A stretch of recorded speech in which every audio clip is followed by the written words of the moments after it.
Hello. Well, good evening, everybody. Thank you for joining Peter and I here. It is a beautiful day. I don't necessarily want to be inside, and so I thank you all for joining me here for this hour where Peter and I like to sit in front of the public and take any questions that you guys have of us as your state legislators, lawmakers that you've elected to serve you up in Congress. So with that, I'm going to hand it off to Peter, who will give us a little bit of his perspective over the course of the last month as to what the legislature has done. There's been censure motions, there have been committees of conference formed, over 60 of them. You've got a lot of legislation going through the process now. Peter has been on some committees of conference, so maybe he can speak to some of those. And there's a lot that's been happening as we get to the last bit of what's called regular session of the legislature, where the legislation that we had in the fall filed, Peter and I and all the other 398 members filed, is acted on through January to June. So June 4th was the deadline that the Rules Committee set up this year for the deadline to act on committees of conference reports. So that's essentially the last day of our regular session, where we go into recess after that, and it's not exactly as fun as recess at school, because there's still plenty of work that needs to be done in those summer months, and I think that we'll still hold these because I think it's a good idea to hold them during the summer months, because that'll be right before the filing of legislation, and so people can come and talk about the issues that they have. Peter and I can consider those for filing legislation in the first couple of weeks in September.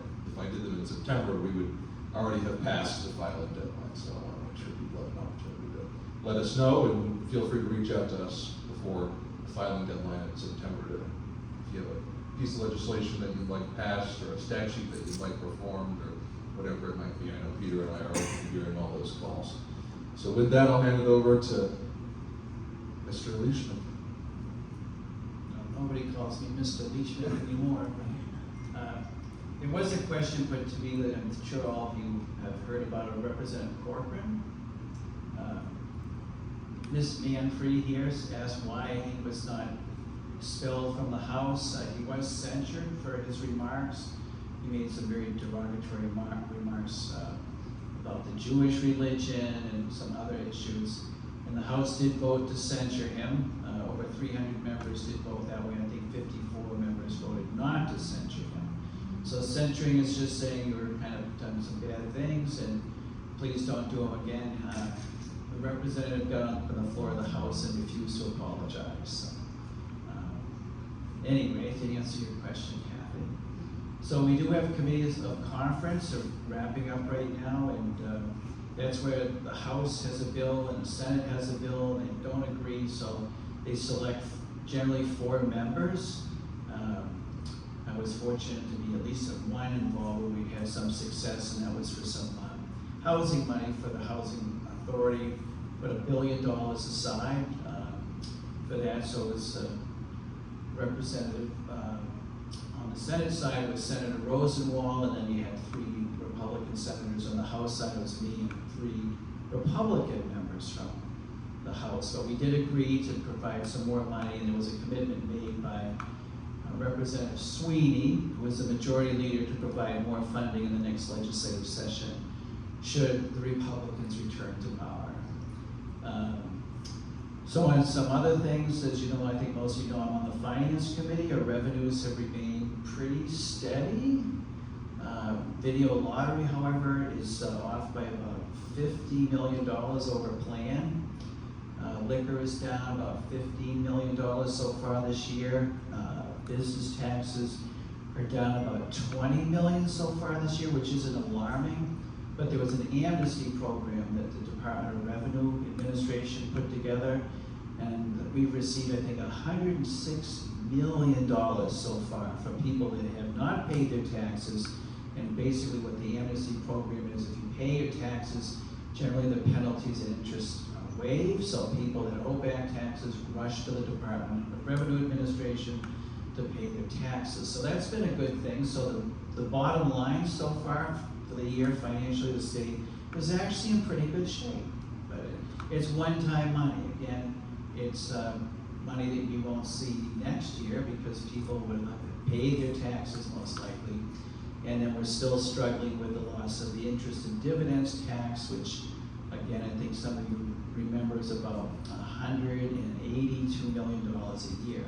There's some talk about bringing that back, but I don't see that as a realistic possibility because the governor has supported eliminating the interest and dividends tax and not supporting any new taxes. But who knows? There's a lot out there. It's an interesting election cycle. I think just commenting on some of the recent election victories, you've seen a lot of candidates that were supported by Trump win and beating long-term senators. So last night down in Texas, Paxton won. Nobody thought he would, and they said that he annihilated the sitting senator. So it does show that President Trump still has some sway, at least in the primary field. But that could be good for Democrats because these people are so far, perhaps to the right, that Democrats might have some successes because of the candidates that are winning the primaries on the Republican side. So just a little editorial comment. So certainly we welcome any questions or thoughts. Or again, as Jonah mentioned, new legislation will not be filed until September, but certainly if we return, would welcome your input. I guess I will say that I was successful on my tow bill. I had a bill to address predatory tow truck operators, requiring notice, hearings. People that were upset by their bills could appeal to the Department of Safety without having to pay their bill first. That was House Bill 1492. The Senate put all my language on Senate Bill 617. So everything I wanted in my tow bill did pass the Senate. So hopefully the governor will sign that bill. It was interesting to think such a small item, but just posting the notice on the bill that you can appeal your bill to the Department of Safety. You don't have to pay your bill first in order to file that appeal. It took so long and so much effort to get something so simple. It took several months back and forth between the House and Senate, but certainly it's a good public relations thing for both parties because everybody came together to deal with predatory tow truck operators. So, Sharon, you must have a question. You're never quiet, right? I was just curious about the update about stuff that happened, I think, last week. Or are things still in conference? I guess certain bills are still. I think most of them are winding up today or tomorrow. There might be some few left for tomorrow, but how many were there? Like 200 different bills that were up for committee of conference. I thought it was more than 60. Anyway, It was less than last year. There's an update. Peter, you were talking about the money for housing. Does that tie in anything to do with the federal government has stopped taking a list of people who need housing assistance? I don't know the answer, but I don't think so. But I believe there's no federal. Yeah, they've Cross. put many more people on the wait list. This is a state program, so. Right, I realize you know, that. But it's significant because there's been recognition by obviously both parties that there's a housing crisis in the state. There is a concern though that came out yesterday during the committee of conference that a lot of banks aren't stepping forward. If they don't see it as a real profitable venture for them, they are not stepping forward and they're relying on the state to step up. So there was some concern from my Republican colleagues that they didn't even want to put something forward because many of the banks in the state are not providing the funding for housing. For home purchases. Yeah. But I was talking about nobody can get on the list that, like, was 9 years out for rental assistance, and now it's totally cut off from anybody to the federal level. Maybe Jonah knows more about that, but I don't know enough to be able to talk about what you said, but I know that I've read similar things, and what's going on with the federal housing dollars right now is not a good thing. It's not a good thing. But Representative Leishman being able to get the $1 billion set aside, alongside the other members of the committee of conference, shows that there is potential and there's recognition by legislators on both sides of the aisle that this is a serious issue that needs investment. And on a state such as ours, in a state such as ours, with only $16.5 billion to set aside $1 billion for housing investment, that's a pretty significant thing to do. And in a minority Republican legislature, so Peter Leishman's a little too humble with how he puts it, I think. Sharon.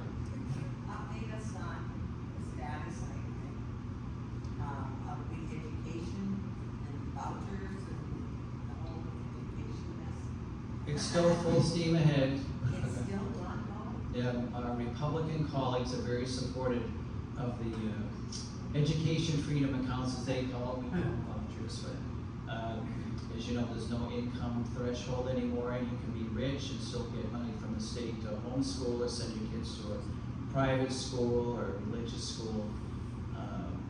Again, it tears a lot of us apart because that money should be directed towards oversight of public schools. And it's not, but again, that's our colleagues on the other side are very supportive of the education freedom accounts. I know Joan and I, and our voting record proves that. One of the other things that's happening in the education policy space right now is open enrollment fight that has continued on. The House tabled the piece of legislation, I believe. I used to be so much better at the numbers, but there's been so many of them now, I'm not as good. But the House version of open enrollment was tabled by the House. The Senate put it onto a piece of legislation, 751 if I'm not mistaken. And so that's in the committee of conference right now, and they're trying to work out, I think there's been at least 3 days worth of committees of conference for that bill, because they're trying to figure out between the House and the Senate, how do we get this in a place where the members of our caucus, the Republican caucus, who voted to table this bill because they were against a policy which would have, in many ways, imploded the system, education system as it exists right now.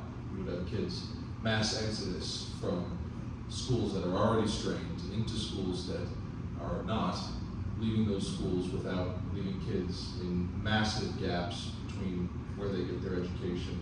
It's not a good solution, and there's potential for a system of an open enrollment program that could work, that Democrats and Republicans could support. But that's not what they're doing. They're trying to inject, as they've done, chaos into the system for our public education system, because they fundamentally do not believe in public education. And so the open enrollment piece of legislation right now, I think they're got to a place in the agreement where they have a cap, as happened with the education freedom accounts. There's a cap on how many students will be eligible for open enrollment, and that's how they'll start it out. So they'll say to the caucus members, this isn't universal open enrollment, it's means tested, it's careful, we're being careful with it. And we'll see if that convinces enough of the Republican caucus members to be able to pass that committee of conference and pour it onto the governor. But I think there actually is, this doesn't always happen, but Governor Ayotte is certainly not exactly the same as the members of the House Republican caucus, and there's certainly potential that she doesn't sign that piece of legislation, that she vetoes it. And so if that does end up passing both chambers, the committee of conference report, we will make sure that we tell Tom to send out to the Democratic town list and the other lists that exist here in town. I know I see a couple of people in the audience who have some lists themselves, to tell people to contact Governor Ayotte and tell her to veto this piece of legislation. But hopefully we don't get there. We'll vote on that on the 4th. Yeah, I was just gonna say, seeing Tom, I'm sure he has sleepless nights because they've done such a good job with the school system here in Conville and Peterborough that other towns would probably flock here with their kids. So. So if I can address that, we're against it because we think it's a destabilizing factor for all school districts. I do think that Conval would be a magnet for students in the surrounding districts, so it actually would benefit us, but we're still against it because we see it as like you addressed, the anti-public school initiative.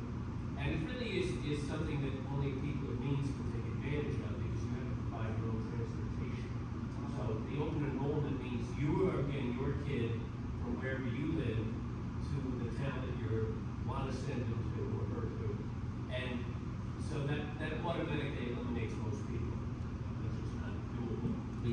massive gaps where poor kids will just not be educated. Mark? Tom gave us a list of some legislation to send email to the governor. Do we have any idea whether she will actually veto any of these things? Do we have any idea? Did you get yours through, because mine wouldn't go No, through. I haven't heard of any problem. I'll definitely get you her email, because that, I think, is the issue, but Peter definitely has more experience with Governor Ayotte, having been on the Finance Committee when she was Attorney General and dealing with her back then, but we'll find out. She has once the red folder goes through the enrolled bills process and gets to her desk, she has 5 days to be able to sign that bill. A lot of bills, they take their time through the enrolled bills process. They sit on the Speaker's desk, they sit on the Senate President's desk, but it is mandated that that bill go through the enrolled bills process. So she will see them by the end of the summer, and once those red folders hit her desk, she's got 5 days to be able to sign them or not. If she doesn't sign them, if she leaves them on her desk, then they become law without her signature. If she vetoes them, then of course they're vetoed. But Peter can speak more personally to Governor Ayotte herself. She keeps things very close. She really does. You don't really know what she's gonna do. Yeah. For instance, they passed the toll tax, or the increase in tolls, and she said once that she's probably gonna veto it, but who knows? But it was interesting that the toll bill got through the Republican legislature. And I think even on Public Works, it passed out unanimously, which is quite unheard of. But I think there was a recognition by both Democrats and Republicans that our infrastructures and dire needs falling apart. It's not only here in New Hampshire. I traveled to New York last week, and I couldn't believe how rough the roads were in New York and Vermont, for that matter. So we're ignoring our infrastructure not only in this state but other states. So another question mark? This makes me think of Article 1, Section 8 of the Constitution, was the government is to provide for roads and common welfare, post offices. It seems to be going by the boards. There are people, I think a lot of information will come out over the course of the summer as to who's been funding the Libertarian Party of New Hampshire, of course, at the time that they become, group of libertarians that were always libertarians, but now as young people would call them, chuds that they are online, the rabble-rousers that they try to be on Twitter, the Jeremy Kauffman style politics that they exude on that platform. I think that we'll find out, and I'm happy to be proven wrong, that they've been funded by people like Peter Thiel, Alex Karp, both CEOs of the company Palantir. Alex Karp has a $10 million-ish property in the town of Lyme. He lives here in New Hampshire. Comes 2 weeks out of the year to ski, I should say. Doesn't really live here in New Hampshire. One of his many houses is here in New Hampshire. And they have a vested interest in government not existing. And I think that this is a test case. They're using this as the place where they're testing out the tactics that they use nationally. And we're facing the brunt of that.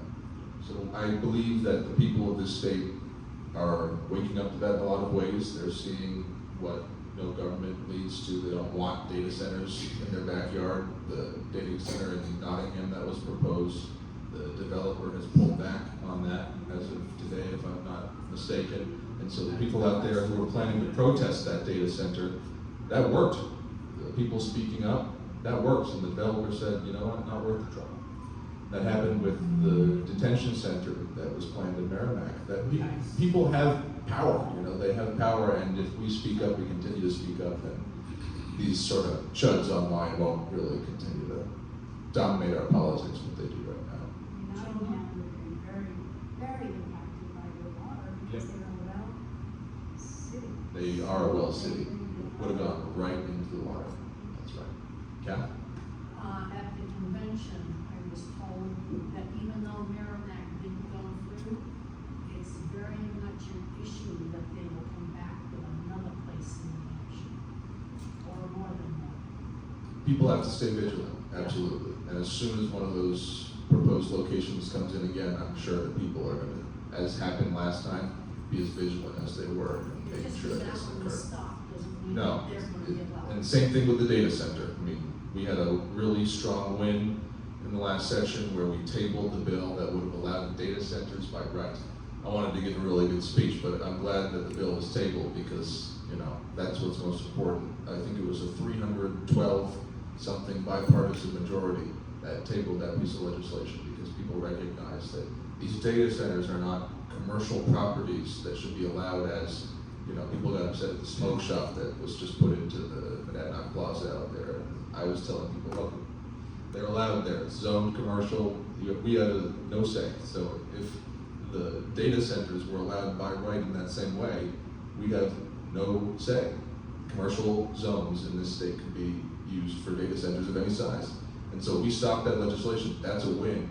But towns can still allow data centers by themselves, and so we have to be vigilant in the same way that we have to be with the detention centers and other things like that, 100%. Being a citizen of this country, of this republic, means you don't really get to go rush.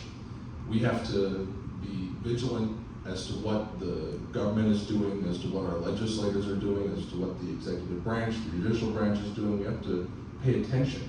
When we vote every 2 years, every year, if we vote in the municipal elections, which I hope we all do, we are doing but one part of our larger job as a citizen. It is the most important role. You know, we have fancy roles. We get a license plate, a parking space, we get a seat in the chamber, etc.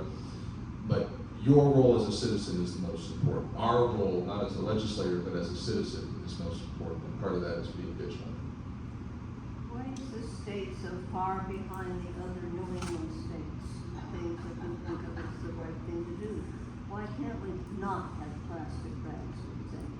Why aren't they watering the forest before it's too late?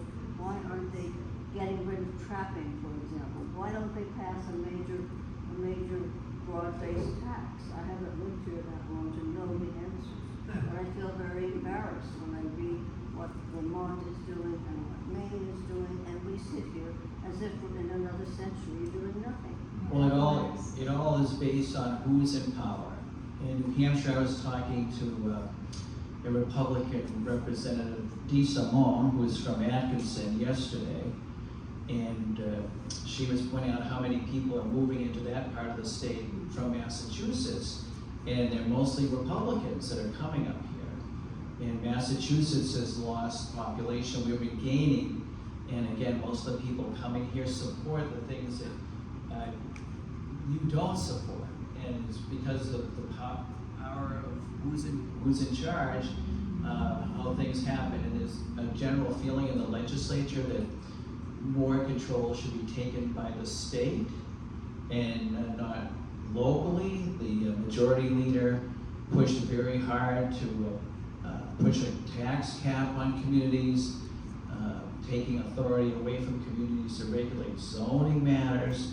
But again, it's who people put in office, and right now the legislature is controlled by the Republicans, the Senate's controlled by Republicans, and as you know, the governor is a Republican, and they think a little differently than a lot of us. How can we change things? We're going to become a state that is just mainly ruled by the very rich. Well, and that's what's happening with the interest and dividends tax being eliminated. It becomes very popular for people that come to New Hampshire that are wealthy because now there's no interest in dividends tax. And the free staters that have come here that have a big say in what happens in the legislature push very hard to get rid of the interest in dividends tax. And again, if you're a very wealthy person living in Massachusetts or Connecticut, you're gonna come up here. And most of the people that are moving here are on the other side, if you will, they are Republicans. So, I wish I had better news, because Peterborough and a lot of towns like Keene were kind of isolated, but if you go east of Nashville or Salem, Derry, Atkinson, Raymond, Auburn, those are very Republican towns, and they have a growing population. Manchester has a Republican mayor now, who would have guessed, you know, and so the state is changing. The state is very purple. It's no longer red or blue, it's purple, and it depends where you are in the state. It's a very divided state, I guess I should say. If you have any idea of how many dyed-in-the-wool Free Staters are seated on this legislative That is such a hard thing to determine. How many dyed-in-the-wool Free Staters are in the State House? How many people who are 100%? I think, yeah, if you looked at Jean Deitch's number, it's about 60, and I don't know exactly how she does those metrics, but it is hard to determine because there are many people up there who would probably describe themselves as conservative libertarians. I hear that a lot from people. The majority of them vote similarly. I think that's what we need to hold strong in. I've always hesitated to use the Free State as a boogeyman because I think it doesn't give the necessary accountability to the Republican Party, which I think itself has some policy issues as well. It's not just the Free State. The Republicans do believe in a different version of government than the Democrats do. And so they, when passing the Education Freedom Accounts, had some people walk, that's true. They had some people vote against it, that's also true. The overwhelming majority of them voted for it, and the ones that did vote against it, some of them were primaried in the last election. They lost, like Peter said, similar to the Trump style of politics. They are able to just, with the AFP money, wipe people right out. As soon as you step out of the orthodoxy of the party, you're done. And you'll get the full force of the Koch brothers money and other Peter Thiel, Alex Karp style, hyper-technological, elite, libertarian-esque money that will come down against you. And so there's a whole lot of people up there, good people in the Republican caucus, whom Peter and I work on. I mean, the $1 billion investment in housing would never have happened if Peter didn't have the relationships that he does on the other side of the aisle. But they're scared because they have to worry about primary challenges from this money that is palpable. So, it's a tough answer, but about 60, about 60. I would say even more than 60, knowing some of my colleagues as I do. And Jason Osborne, the majority leader of the House, he is the biggest flag waver of the Free State Project. And if you're on a committee and you don't go the way Jason Osborne or his leadership says, you're done. So they have, even though there might be 60 or 100, they're in charge. Because the other Republicans, for the most part, go along to get along. Because if they object, they're going to lose that parking space, or they're going to be moved to the inside seating, or they'll lose their committee assignment. And that's difficult for all of us, and I think I mentioned it a month ago, that so many good Democrats are leaving because they've had it. And you're always battling, and 2 years ago we only had a few between Republicans and Democrats, so we had a lot of close votes and things kind of worked out, but being down more than 40 right now, it's a really hard hill to climb. And if people don't get out and vote, again, I think most people in the state are like-minded centralists, but if they don't get out and vote, if they're discouraged, they don't come down and vote, then we'll have another 2 years. And several of the people that we're losing, Kate Murray, for instance, over in Newcastle, very competent on finance with me, they're concerned that if the House doesn't at least go Democrat in the next election, the state will be lost. And I'm taking that way from another rep said the same thing. That, so we need to try very hard. And if you know people in other towns around here, like Hillsborough or Antrim is another, these towns that can waver either way, even Dublin and Jaffrey. Dick Ames is leaving. Dick has had a long-term relationship with the House. He was on Ways and Means and on an education committee this last term. I saw him yesterday. He told me he's 82 in his time, but he's concerned. Who's going to take his place? And Jaffrey's another town that's right on the edge. It could go either way. So if you know people in Jaffrey that need your help, it's important. Yeah. So I guess I'm a little surprised to hear your responses about the Free State Project, because there's a lot of information that gets sort of left on the floor there with them. For anybody that doesn't know, the Free State Project itself is a 501c3. They're not legally allowed, federally speaking, to run any candidates. For anybody that actually wants to understand who a Free Stater is, which is sort of a misnomer because it's just somebody that decides that they wanted to move here from out of state. People that were in the state that agree with the movement will call themselves pre-staters. But I didn't hear you guys bring up the New Hampshire Liberty Alliance at all. And the New Hampshire Liberty Alliance is the biggest measure for people that will vote in line with what many would consider to be Free State Project oriented beliefs or positions. And so I guess like there's also this sort of misunderstanding that there's direct ties between Coca-Line groups like AFP with these places. They align when they align, but there's not any paper trail that shows any evidence of their sort of relationships aside from seeing who sits on what board for each separate organization. And I guess my concern here is that when I hear sort of alarm bells being rung about the Free State Project and about sort of the libertarian movement, there's not any kind of cohesive description of what's happening that comes down from people who sit in the State House. And if you look at the New Hampshire Liberty Alliance numbers as far as people that receive an A grade or higher, you're actually looking at much more like 100 to 120 members of the State House. And that's a quarter. That's over a quarter. So That's over what? That's over a quarter of the State House. That, I mean, you guys have 400 representatives. I thought you said core, so I was- No. But so I guess if it's truly a concern, if sort of the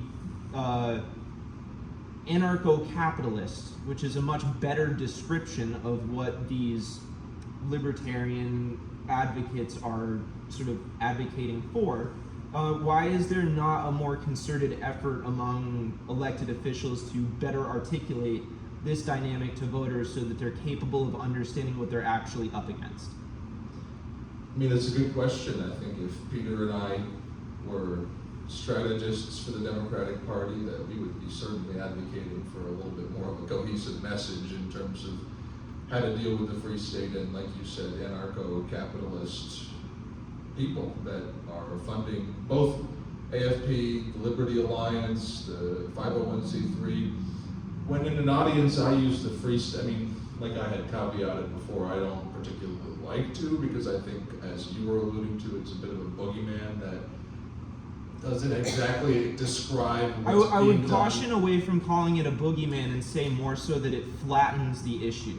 That's a bit, I mean, I would agree with that. I'll agree with that. I mean, I think it's- boogeyman describes it too, but yes, it flattens the issue, which is a lot more complex. That I agree with you. I mean, the New Hampshire Liberty Alliance is the political arm for what the, I mean, I don't, is the Liberty Alliance the They are a same one? 501c4. They are actually No, legally allowed to do lobbying Right. and run candidates, and yeah. Is the Liberty Alliance the one that does the gold standard? Yes. Right, so to tell that story, every session day, we have people that stand outside of the session hall where, you know, Kent Street Coalition, 501c3, that sends out lists to people to sign up for legislation, will hold up their signs, other people will hold up theirs, interested groups and bills will hold up theirs. But consistently, for a long time, there have been at least two people that stand outside the session hall to hand out a Liberty Alliance sheet on all the bills that are before the House on the calendar. And that sheet goes through what their position is on the bills that the Liberty Alliance board has voted on prior to session, their position on. And so you have members of the Republican caucus that get both the Republican caucus sheet, and then they take their yellow, gold Liberty Alliance sheet. And you'll see them in the session. You can tell sometimes who's who based on which one they're looking at. Are they looking at the white caucus sheet, or are they looking at the golden Liberty Alliance sheet? And Carter, I think, is in a lot of ways spot on. These are the 501c4 that is active in the State House, that is engaged with the Republican members in making sure that they vote the way that the Liberty Alliance wants them to vote. And that sheet of paper, their score, it's kind of subjective to say this, but I would say that the Liberty Alliance score is probably the most powerful in the minds of the majority of the Republican members.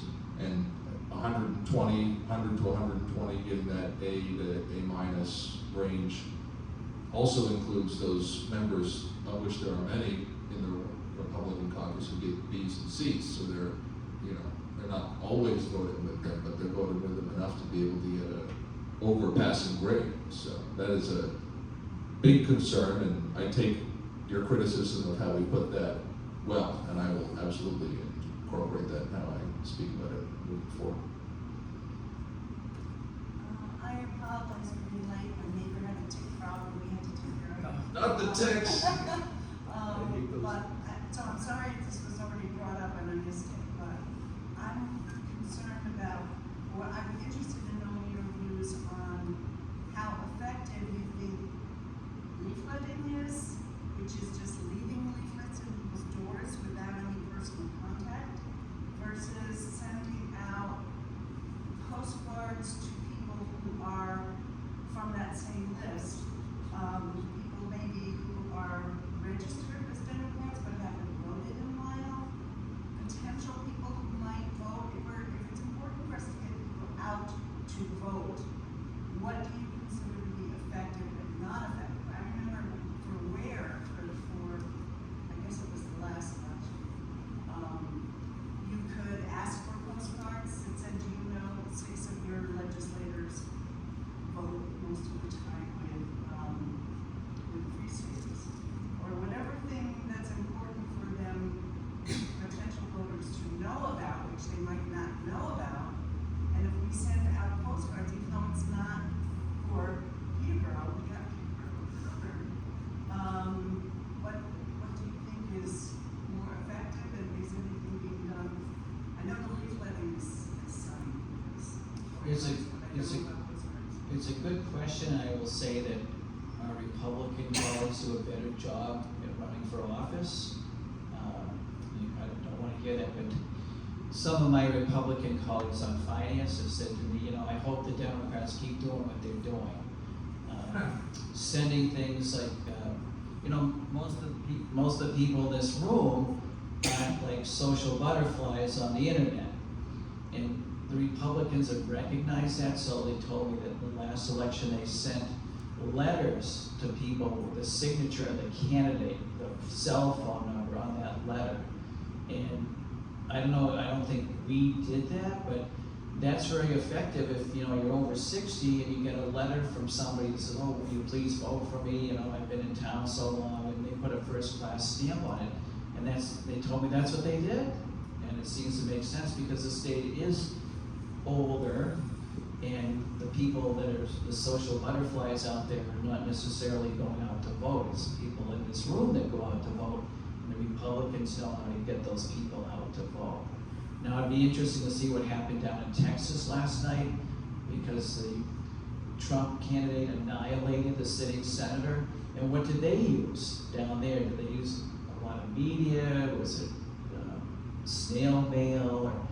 But for this guy Paxton to annihilate the guy, that's telling. That's actually kind of scary to tell my viewpoint that whether it's Trump factor or are they doing something that works that we haven't been doing. Joan and I went out 2 years ago now, going door to door in town, and so many people said, nobody's ever come to my door and talked to me.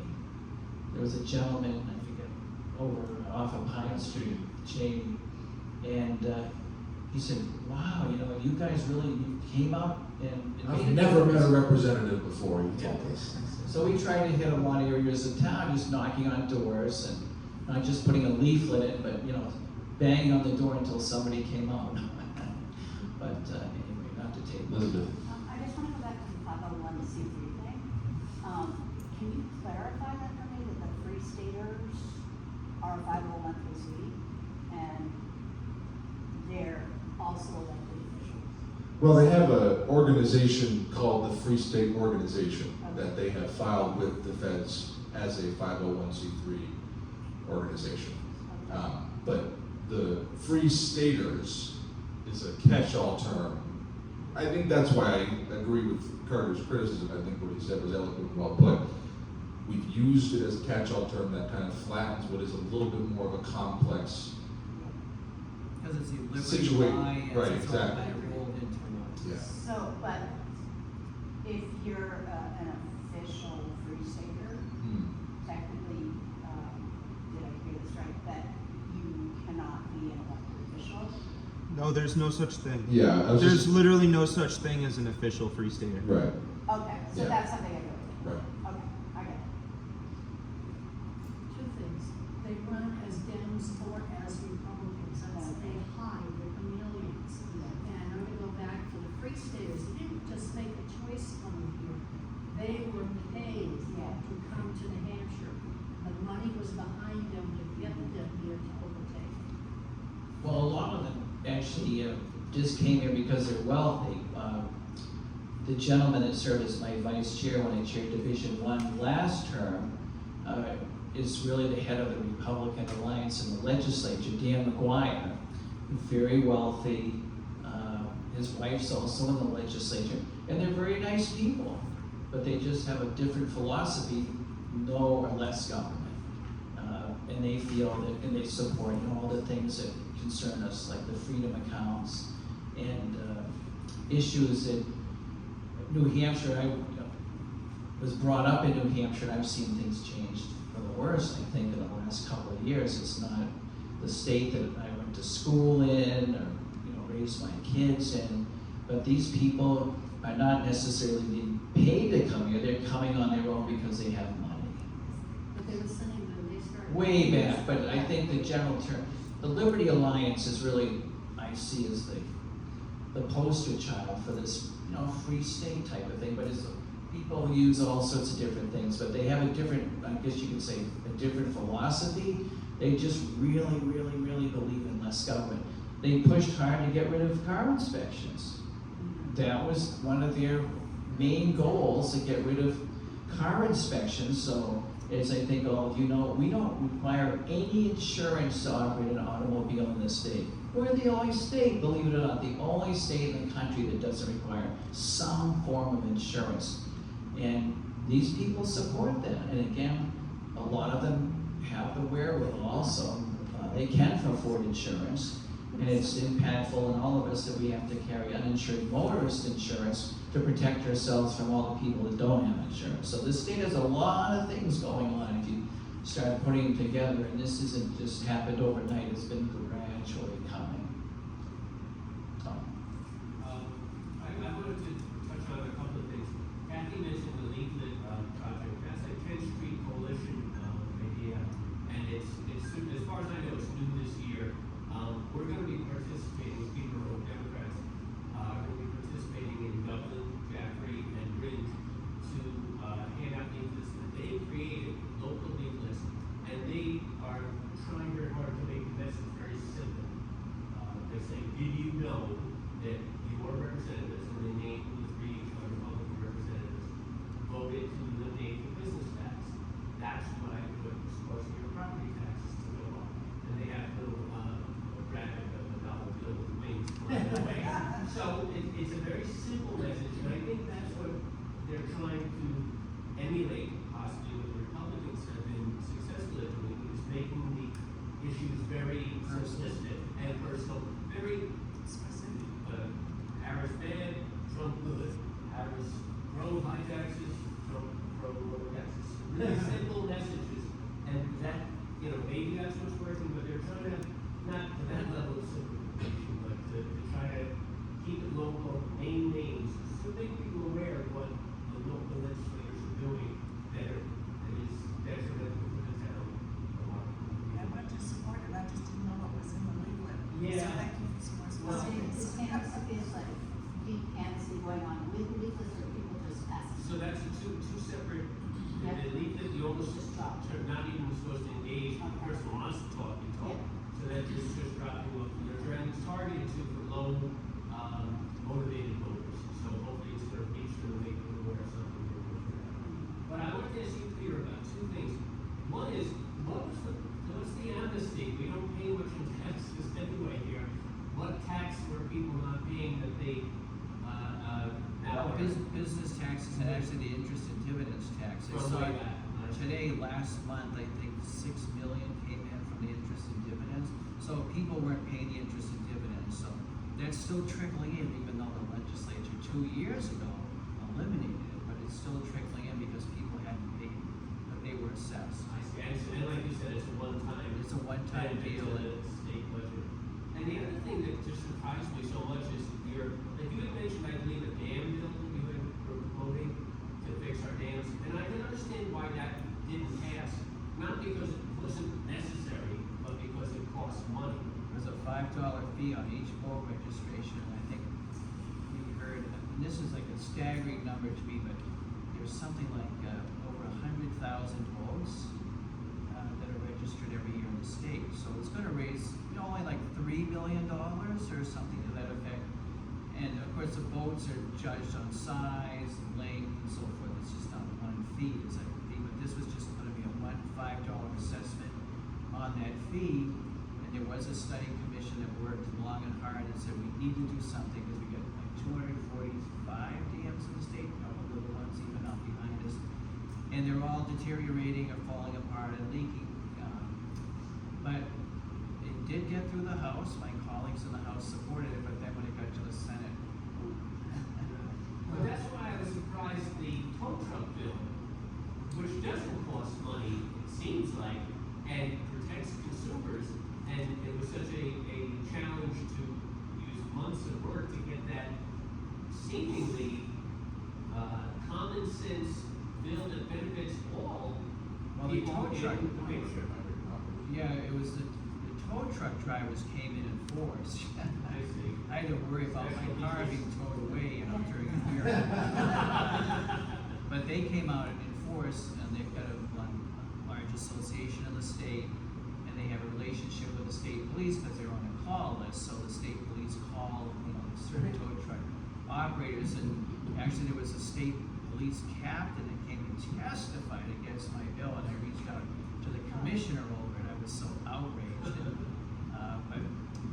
and the commissioner didn't know that they were actually speaking to Commissioner of Safety, Mr. Quinn, so,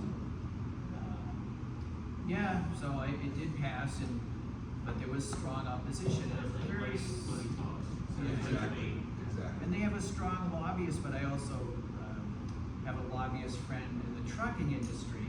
And he's stronger. Yeah, he's a little stronger, and the trucking industry got behind my bill because they had huge bills, like into the tens of $20,000 to take a truck from like Bedford to Milford, and they were told, too bad the state has no oversight, so that stimulated my quick response. And what was interesting, the tow truck drivers did not publicly testify, but they were working the crowd and the legislators, because how do you, justify the bills that they were sending out? It was an embarrassment. I had copies of bills. I said, here you go.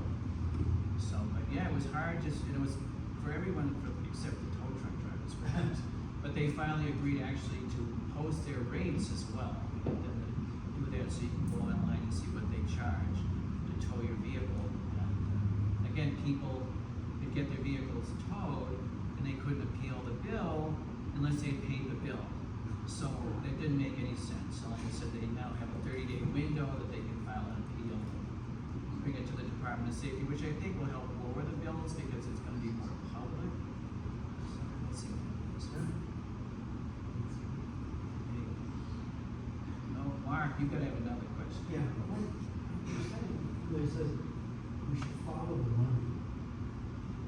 That's the problem in elections, and Kathy Manfrey and I have talked about that forever. The money is controlling government. The good thing about maybe a 400-member legislature, it's really hard to pay all of those members off. But the Senate, they hold fundraisers all the time because the senators have to raise hundreds of thousands of dollars to run. And so it's kind of disgusting that the money goes thing, but that's what controls the game. Come back here. You alluded to earlier about what I'll call the power of the people, change things, move things along. What is the Democratic Party doing to adjust or change their message to get people, populace, to vote, to change these things? We're talking about all these problems here in the legislature, and I think Corey, problem down here is that we don't have enough Democrats in there. And I'm thinking, okay, what is the Democratic Party doing to change their message, what they stand for, and everything, to get more people on their side? It starts in Manchester. I was just about to say, Peter and I can't particularly answer your question because the strategy is largely, if not entirely, crafted by the Manchester consortium of Democrats that I like to sort of funnily call the Manchester Mafia, the Ray Buckley elite of the Democratic Party. That man needs to not be the leader of the Democratic Party, and then we can move forward.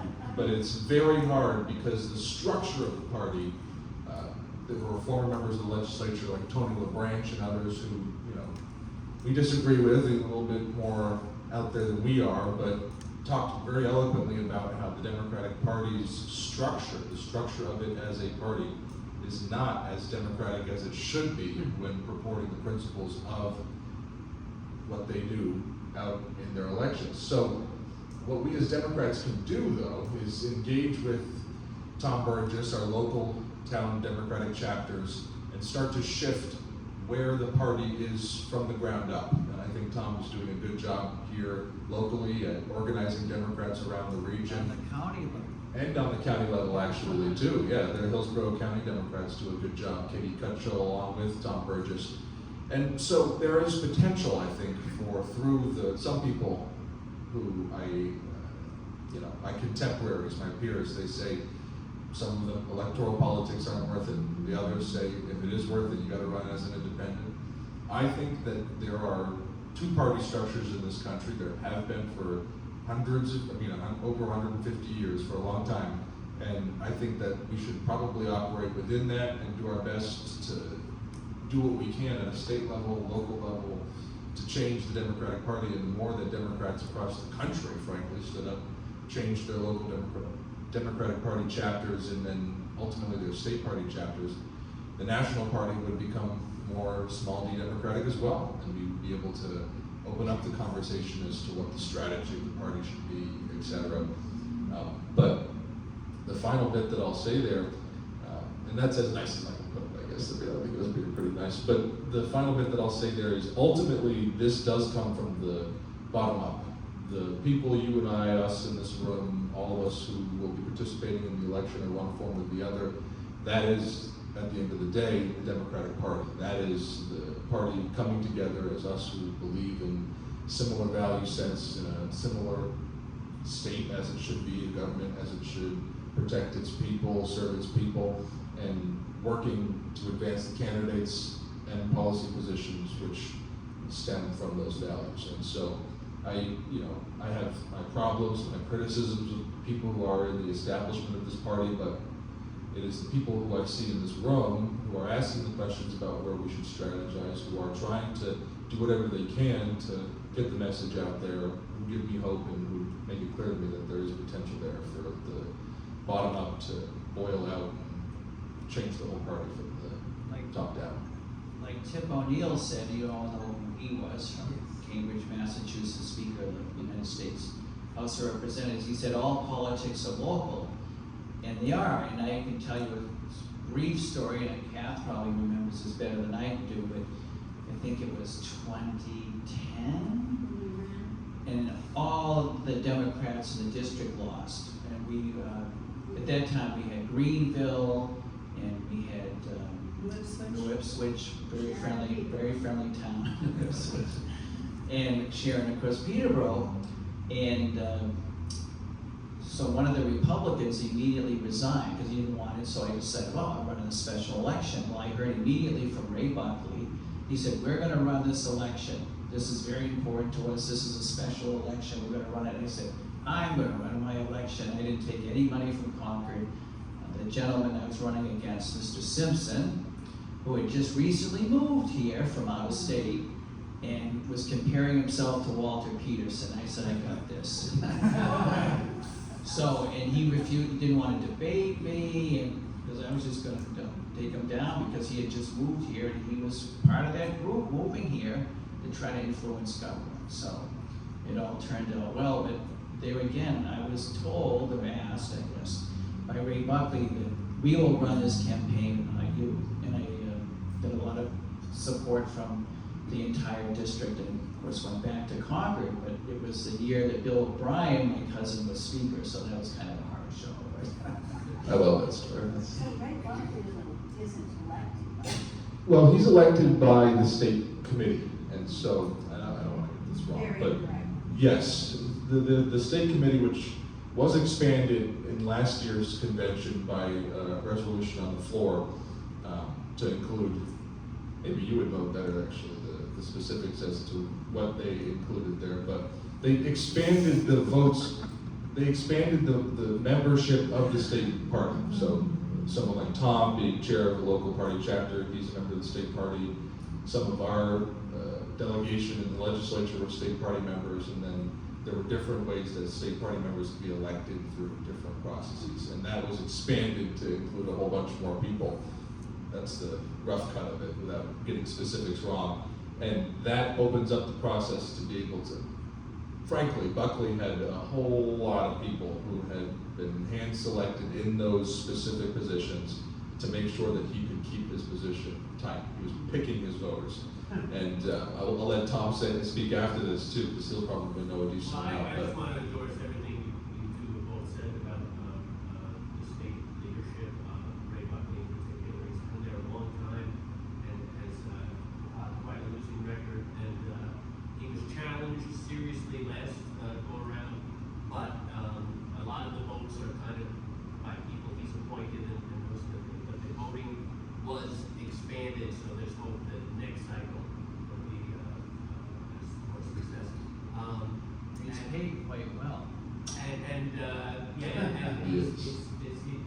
don't know anyone who's really pro him other than the people who It's true. connected with him. The other thing I wanted to just, and this is like a can of words, but the Democrats, we have the progressives and the mainstream or the centrists or the moderates, whatever you want to call them. The Republicans have the same thing when they had the primary in Texas that we heard that Ken Paxton won, which was unbelievable to beat John Cornyn. Not that I'm a fan of John Cornyn, but he's at least a two phase the law, I think.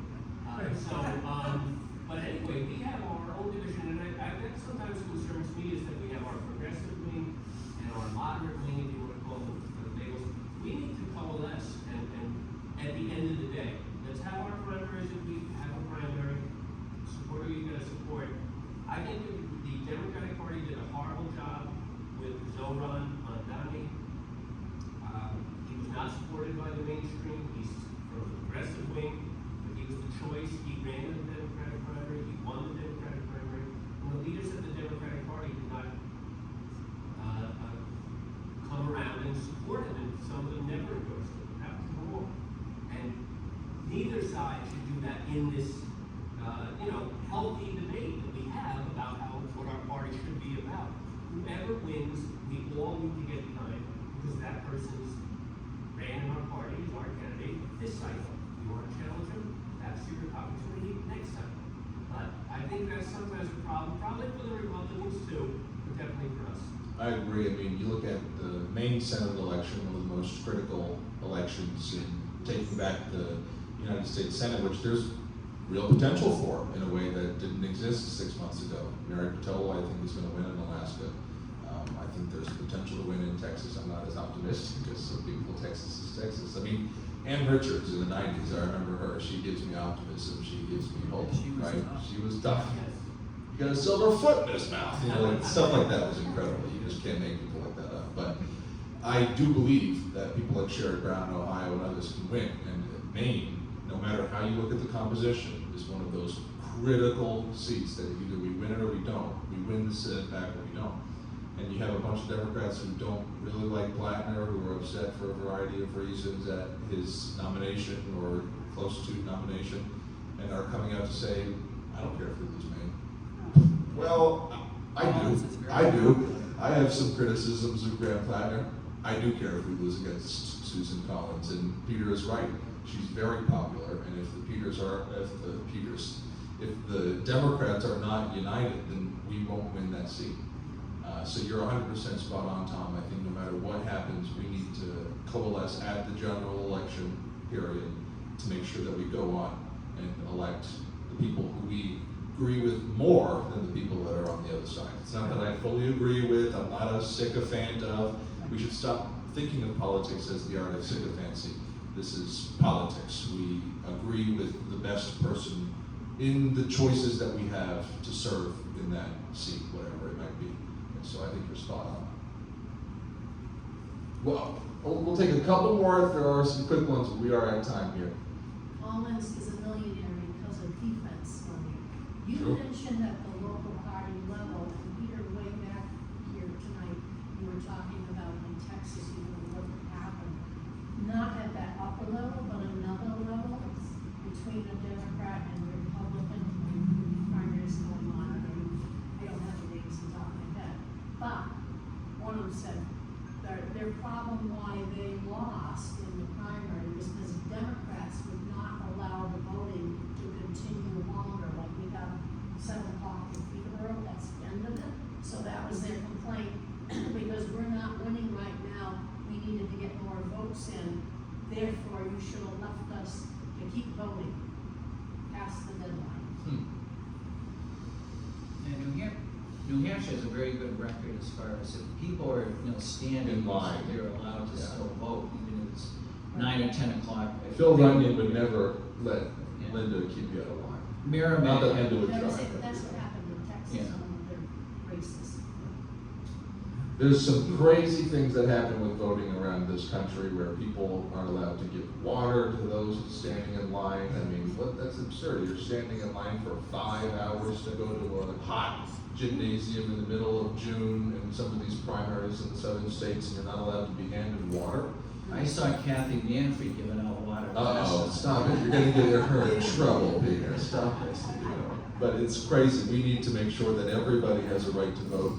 And the Republicans will say that everyone does have a right to vote. True, but if your polling place is an hour away, if you have to wait for a few hours to get into the polling place, there's a whole bunch of small, different suppression tactics that are Well, used to right make sure that vote people if you're don't go out to voting for vote. the Republicans, that's Well, what they were supposed to do. Absolutely.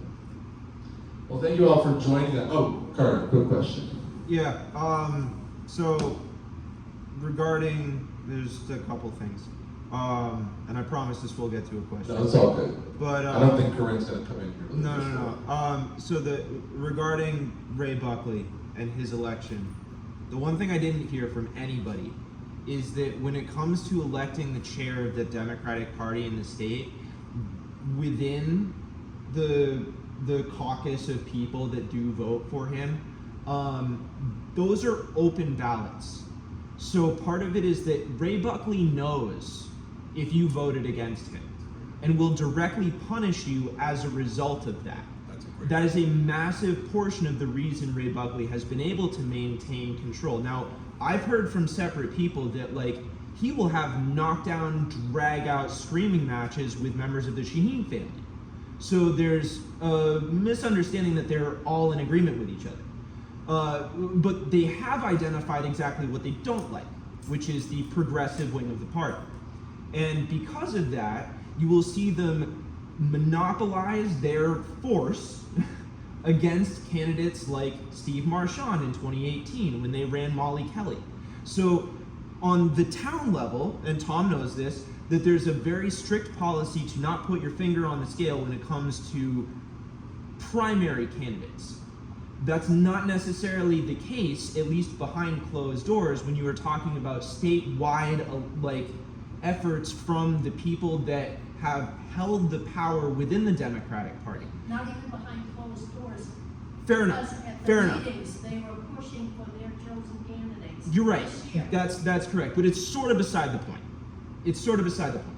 Because the real issue is that they have a very specific way that they want to win. They have a specific context in which they want to win. And that does not include what has been described as the more populist side of the Democratic Party. If you want to wonder why somebody like Bill Paxton just won in Texas, the answer is because Donald Trump years ago decided that it was going to be a winning strategy to appeal to the populist wing, quote unquote populist wing, of the Republican Party. And that drove massive success for him.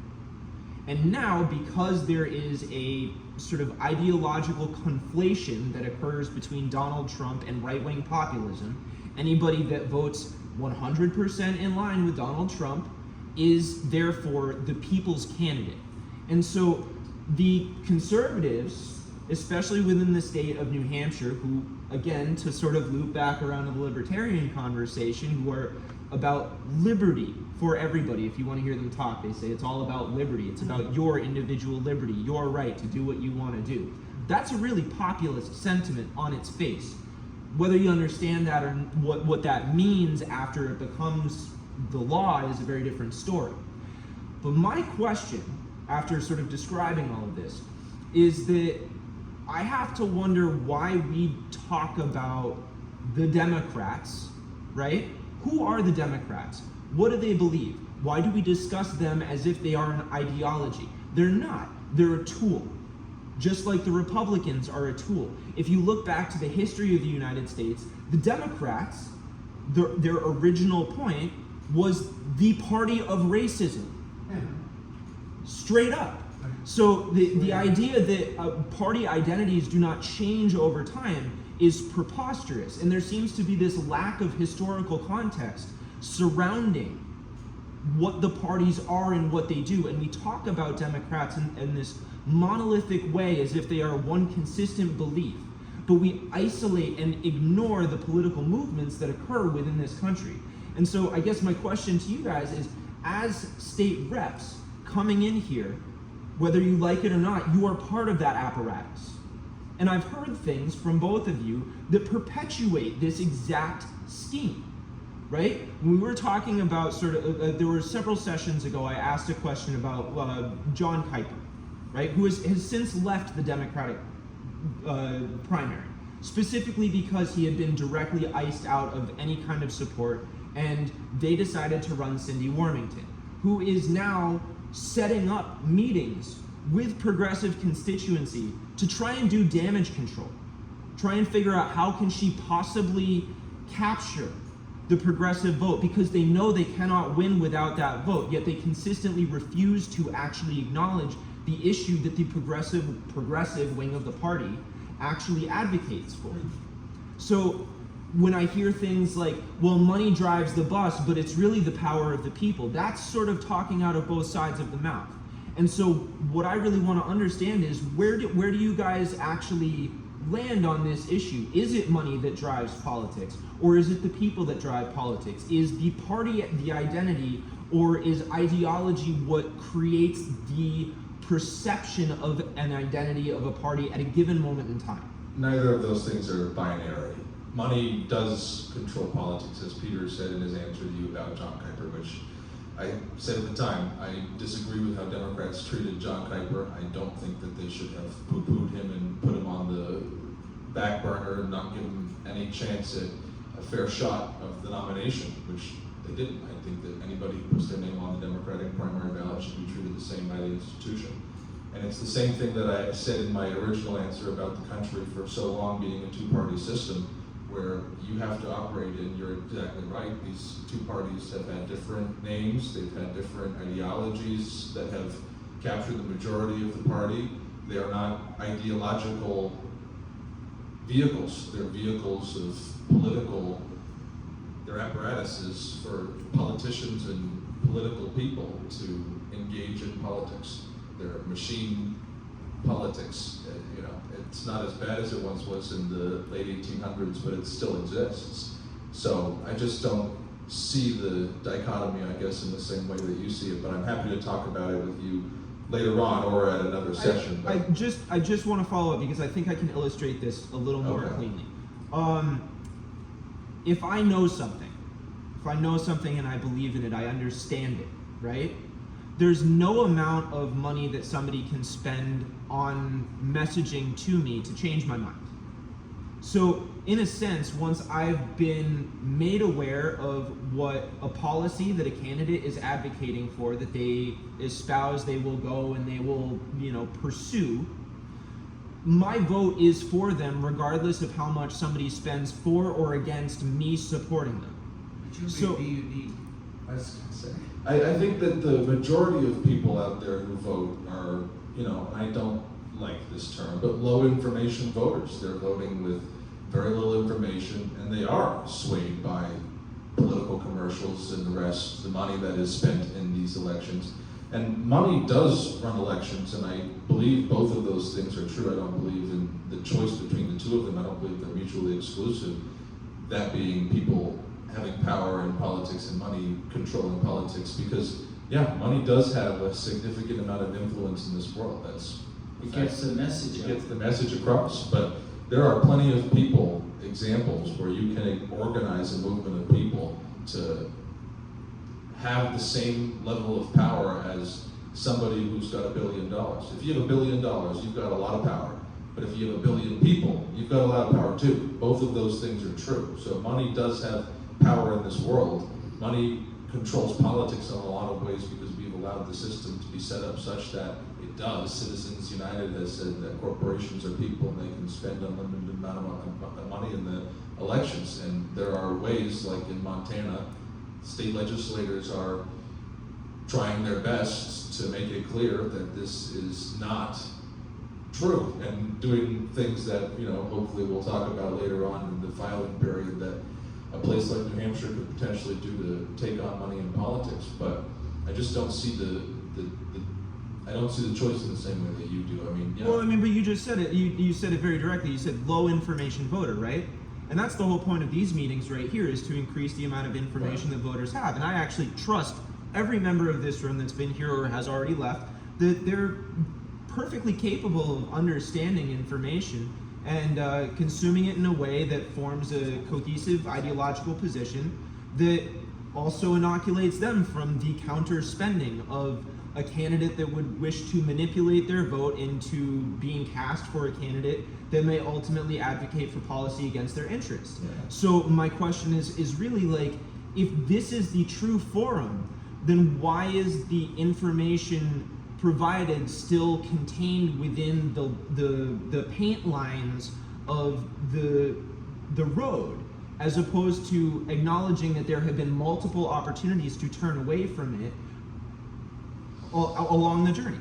I think that I hear what you're saying in the sense that we want low information voters to be brought to the place where they have enough civic education to where they have principles, and those principles won't be waived by the low information blast that occurs from the corporate state that advertises for their corporate politicians. The second part of that, I think these forums are the place where, the second part of the question, the answer to that question, is the road is where you drive. You don't drive on the shoulder, you don't drive in the forest. There is a road, you drive on it. And so you do kind of have to operate in, especially for us, as, I hate this term too, but it is somewhat true. Peter came from the railroad. I was out driving today for somebody. We're regular people. We're still on the legislature. I don't like that term. I think that they should pay us. And I don't think a citizen legislature means that you shouldn't be compensated for the time you spend up in the legislature, which is what people, I think, believe. But we have a road that's there with a structure of terms and different ways to speak about politics that you operate in. And so, I agree that ideally we'd be able to operate outside of those structures, terms, how you talk about those things, but I think that that's just how you connect to people. Yeah, and I don't want to belabor this. I guess my real curiosity is like, I think for a lot of people, they feel like politics is sort of on autopilot. And, you know, it's like, to your point, it's like, well, we stay on the road that we have, but that makes me wonder if we don't have blinders on and we're driving at night and we you know, how many people have passed a road that they were supposed to turn on because they didn't see it, you know, or it came up too soon I or will something. push back, And I, you know, that's really just I just wonder about I it. agree with that 100%, but I will push back, and I know you might not agree, but I believe Peter and I to be, at least Peter, fantastic examples of what a legislator should be, somebody who approaches every issue based on what the merit of that issue is, reads the text of the bill, listens to people while they're on the House floor. He's not an ideologue. He's not operating in those same kind of blinders that keep people from, in those silos that keep people from understanding that this isn't, you know, an ideological fight. This is something that. And I agree. Peter's, you know, former conservative, left the party, if I'm not mistaken. Because I was a conservative, yeah, I don't know how conservative. Republican. I was the yeah. only Democrat elected down in the Milford Amherst district for a while. Sure. Out of 8 reps. Yeah, yeah. But it's amazing going back to the fact what people know and the uninformed voter. Joan and I get numerous emails and letters and phone calls from people thinking that we're in Congress. You know, and it's just. Release the Epstein files, please, Yeah. release the Epstein files. You know, you've got to do something. Why are you in Washington? You know, and it just, that goes to show you how informed people are or are not. But I want to say one thing about Carter. So many of you probably know this, but his mother was a state rep for years, and we served together in the legislature. And I can see where he gets his tenacity. That's a good politician right there. Yeah, she ran to less than 10. Well, thank you all for coming out. Really appreciate. Oh, Isn't there supposed to be an announcement about your future intentions? yes, we were going to do that, and then my friend here is still. We are. There's a lot of But we don't have considerations to to be worry. made. You know, we don't have to file for a couple of weeks. The filing period starts on the 3rd and it ends on the 12th. So I really, he and I have some conversations to be had, okay?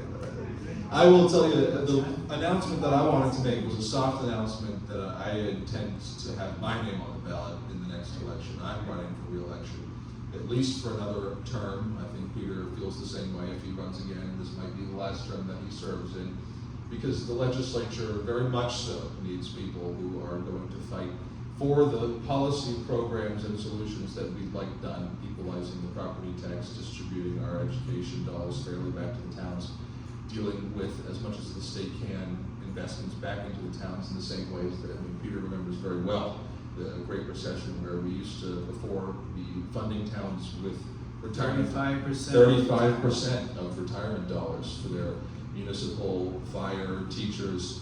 We don't provide a dime now. So there's people up in the legislature who believe in those policy programs, but also Peter and I believe that the legislature is dying. The legislature as an institution is dying.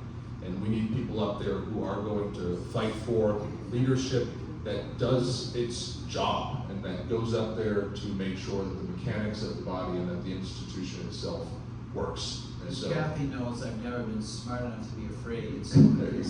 There you go. Thank you all for joining us. I'll see you next month. At the convention, Chris Pappas brought up Social Security and Medicare. There was not one response from the audience. Wow. And that was in the main part of the convention speech.